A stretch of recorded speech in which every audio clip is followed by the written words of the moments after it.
Éloge funèbre pour une radio disparue. Adieu, ma compagne de solitude. Vous écoutez France Musique et l'hommage à Aldo Ciccolini se poursuit.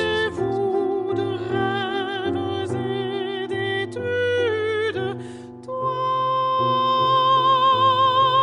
qui éveillais ma curiosité. Une petite découverte, la musique de François Rambin. Toi qui savais me surprendre, me cultiver, adieu, concerto, symphonie, sonate, cantate, adieu, ma radio. Et figurez-vous que sur la dernière plage, en Ma Bolivie, chambre des jours, si chère à malheureux.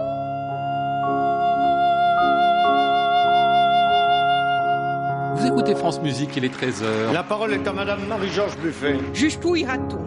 Aurons-nous encore demain une véritable radio publique ? Au CCE, le PDG a confirmé qu'il proposait de réduire les effectifs de 200 à 300 personnes.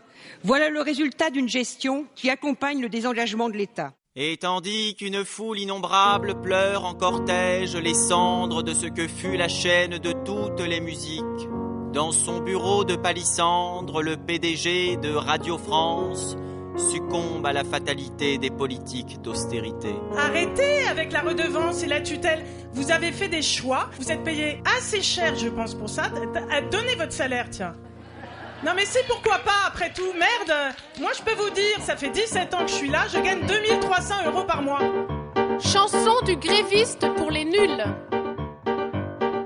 Nous sommes les trublions de la République. Nous sommes des fossoyeurs économiques. Nous sommes contre la modernité, car nous refusons la précarité. Et on est tous en train de vous crier que ce service public, c'est notre âme. C'est pas un métier. Faudrait qu'on reste les bras croisés quand nos orchestres sont supprimés, qu'on mette notre créativité au service de tous les marchés. Qu'est-ce qui a le plus de valeur ? Celui qui gère ou celui qui fait le boulot ?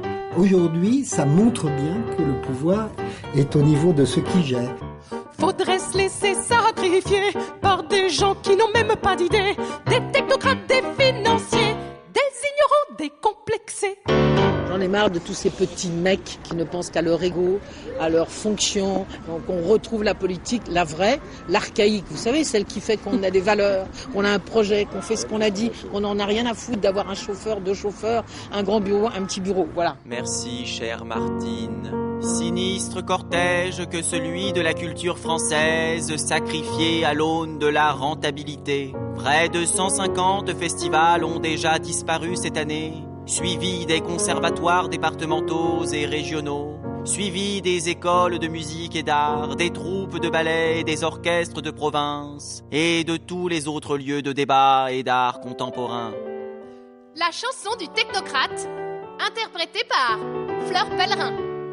Votre livre préféré de Modiano ? J'avoue, sans aucun problème, que je n'ai pas du tout le temps de lire depuis 2 ans.